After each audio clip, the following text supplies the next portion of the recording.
இறைவனின் இறை ஆட்சி திருத்தேர்ப்பவனின் கருத்து என்ன, அது நிறைவேற்றப்பட வேண்டிய முறை என்ன என்று நமது தாயாகிய திருச்சபை நமக்கு எடுத்து கூறியிருக்கின்றது. திருப்பவனி அதற்க ஒழுக்கத்தோடு நடைபெற வேண்டிய ஒரு பக்தி முயற்சி. அது நமது திருமலையின் சுடர் உணர்வாகவும் தபத்தின் அடையாளமாகவும் ஜபத்திற்குரிய எல்லையற்ற வல்லமையின் எடுத்துக்காட்டாகவும் விளங்க வேண்டும். எல்லையின் திருத்து கோவிலுக்கு முன் வந்து நிற்கின்றது.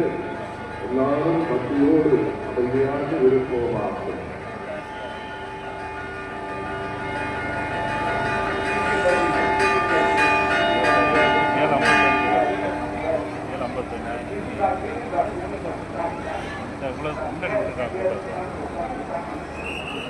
ஆமா எவ்வளவு கூட்டம்